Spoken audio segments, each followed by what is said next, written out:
Welcome to ரசூஸ் news channel. Coaching English சில முக்கிய செய்திகளை பார்ப்போம். அதுக்கு முன்னாடி என்னோட சேனல் லைக் பண்ணுங்க, சப்ஸ்கிரைப் பண்ணுங்க, ஷேர் பண்ணுங்க, மீண்டும் பெல் பட்டனை பிரஸ் பண்ணுங்க. 26வது வளைகுடா கோப்பை கால்பந்து போட்டியின் தொடக்க விழா டிசம்பர் 21 இரவு 7 மணிக்கு ஜாஃபர் அல் அஹ்மத் சர்வதேச மைதானத்தில் திட்டமிடப்பட்டுள்ளது.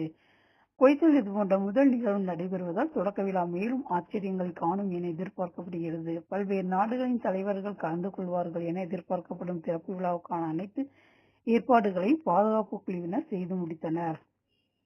தொடக்க விழாவில் கலந்து கொள்ளும் ரசிகர்கள் 2 மைதானங்களிலும் போட்டி நடைபெறும் நாட்களில் உலக கோப்பை பாணி அனுபவத்தை எதிர்பார்க்கலாம். ரசிகர் மண்டலங்கள் மற்றும் செயல்பாடுகள் உருவாக்கப்பட்டு வருகின்றன.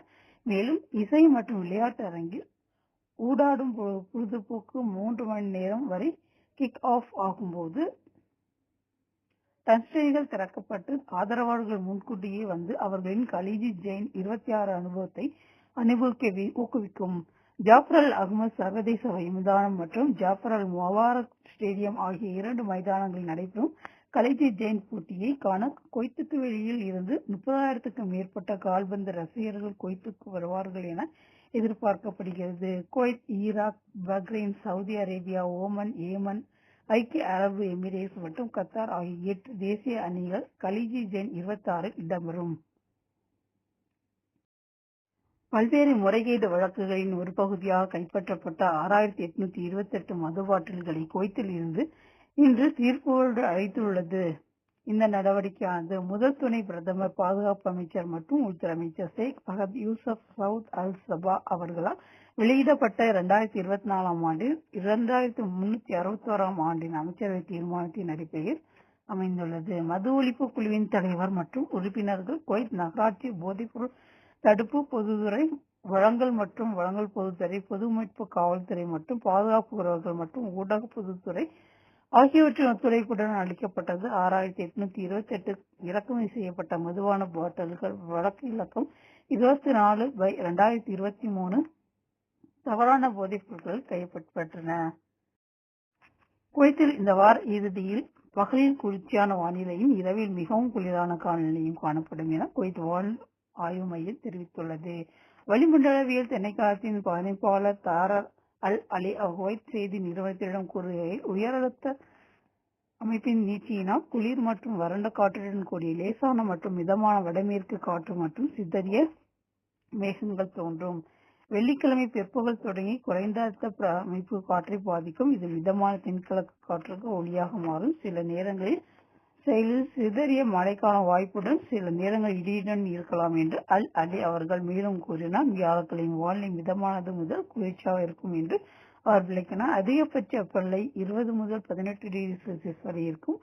இன்றிரவு வானிலை குளிர்ச்சியாக இருந்து மிகவும் குளிராகவும் ஓரளவு மேகமூட்டத்துடன் இருக்கும். வெள்ளியன்று வானிலை மிதமாகவும் ஓரளவு மேகமூட்டத்துடன் இருக்கும். சனிக்கிழமை வானிலை குளிர்ச்சியாக இருக்கும். அதிகபட்ச வெப்பநிலை 17 முதல் 17 டிகிரி செல்சியஸ் வரை இருக்கும். சனிக்கிழமை இரவு வானிலை மிகவும் குளிராக இருக்கும் மற்றும் எதிர்பார்க்கப்படுகிறது. குறைந்தபட்ச வெப்பநிலை 7 முதல் 9 டிகிரி செல்சியஸ் வரை இருக்கும். நடப்பு முகாம் பருவத்தின் முதல் மாதத்தில் நவம்பர் 15 முதல் டிசம்பர் 15 வரை 2237 வசந்த முகாம் உரிமங்கள் வழங்கப்பட்டதாக குவைத் நகராட்சியின் மக்கள் தொடர்பு துறை அறிவித்துள்ளது. இவற்றில் 1780 உரிமங்களில் வசந்த கால முகாம்களை முன்பதிவு செய்வதற்கும் உரிமங்கள் வழங்குவதற்கும் நகராட்சி இணையத்தில் உள்ள சிறப்பு இணைப்பு மூலம் வழங்கப்பட்டன. மேலும் 457 உரிமங்கள் சஹேல் விண்ணப்பத்தின் மூலம் வழங்கப்பட்டன. அதன்படி அதிகாரப்பூர்வ இணையதளமான http://www.baradia.gov.kw அல்லது சஹேல் விண்ணப்பம் மூலம் 4 மாதங்கள் நீடிக்கும் அதிகாரப்பூர்வ முகாம் காலத்திற்கான முன்பதிவு கோரிக்கைகளை தொடர்ந்து பெறுவதோடு தற்காலிக உரிமங்களை வழங்குவதாகவும் நகராட்சி தெரிவித்துள்ளது.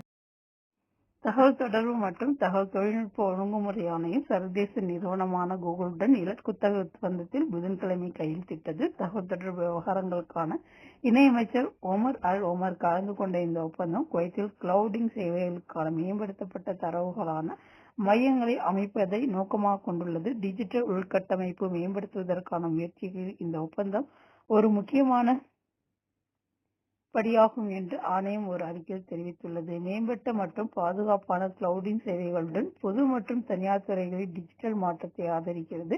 இது நெகிழ்வான தீர்வுகளை வழங்குகிறது, புதுமை மற்றும் வாணிக தலைமையை ஆதரிக்கிறது. தொழில்நுட்ப மற்றும் வணிக தலைவர்கள் மேம்பட்ட டிஜிட்டல் உள்கட்டமைப்பை சார்ந்து இருக்க முடியும் என்று அறிக்கை உறுதிப்படுத்தியது. இதற்கிடையில் தகவல் தொடர்பு விவகாரங்களுக்கான இணையமைச்சர் உமர் அல் ஒமர் புதன்கிழமை கூறுகையில், பாதுகாப்பான மற்றும் மேம்பட்ட கணிப்பு சேவைகளுக்கான மேம்பட்ட தரவு மையத்தை நிறுவுவது இந்த துறையில் நம்பகமான பிராந்திய மையமாக குவைத்தின் நிலையை மேம்படுத்துவதற்கான எங்கள் பார்வையின் முக்கிய பகுதியாகும். இந்த திட்டம் தொடங்கும் மற்றும் வணிக தலைவர்களுக்கு நெகிழ்வான தொழில்நுட்ப தீர்வுகளை அடைய உதவும். இது புதுமையை அதிகரிக்கும் மற்றும் தேசிய மற்றும் பிராந்திய பொருளாதாரங்களை முன்னோக்கி தள்ளும். இந்த ஒப்பந்தம் அதிகாரத்தின் ஒரு பகுதியாக செயல் தலைவர் அப்துல்லா அல் லக்ஷ்மி மற்றும் கூகுள் நிறுவனத்தின் இயக்குனர் சைமா அல் டர்கிட் ஆகியோரால் கையெழுத்தானது. அறியப்படாத காரணங்களால் வஃப்ராவில் உள்ள ஒரு கூடாரத்தில் தனது 40களில் ஒரு ஆசிய வெளிநாட்டவர்கள் இறந்து கிடந்தார். மேலும் அவரது மரணத்திற்கான காரணத்தை கண்டறிய அவரது உடல் தடவியல் மருத்துவத்துறைக்கு அமைச்சத்தின் செயல்பாட்டு அறைக்கு வஃப்ராவில் உள்ள ஒரு முகாமில் உள்ள கூடாரத்திற்குள் ஒரு ஆசிய நபர் குறித்து கிடைத்தது. பாதுகாப்பு பணியாளர்கள் மற்றும் துணை மருத்துவர்களும் அந்த இடத்திற்கு விரைந்து சென்று அந்த நபர் ஒரு ஆசிரியர் இறந்துவிட்டதை கண்டுபிடித்தனர். அவரது உடல் தடவியல் துறைக்கு மாற்றப்பட்டு வழக்கு பதிவு செய்யப்பட்டுள்ளது.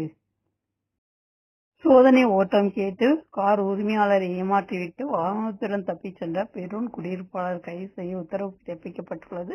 1967 பிறந்த குவைத் குடிமகன் 1990 பிறந்த பெரூன் குடியிருப்பாளர் மீது கைபான் காவல் நிலையத்தில் புகார் அளித்தார். அவர் வாகனத்தை வாங்க விருப்பம் தெரிவித்த பிறகு அவர் தனது 2000 மாடல் சாம்பல் நிற நிசான் பாத்ஃபைண்டரை சோதனை ஓட்டத்திற்காக குற்றவாளியிடம் ஒப்படைத்ததாக விளக்கினார். அவர் முன்பணமாக 100 குவைத் தினார் கொடுத்தார் மற்றும் உரிமையை மாற்றிய பிறகு மீதமுள்ள 600 குவைத் தினார் செலுத்துவதாக உறுதியளித்தார். இனியும் சந்தேக நபர் காரை திருப்பிக் கொடுப்பதற்கு பதிலாக அதனுடன் தப்பிச் சென்றுள்ளார்.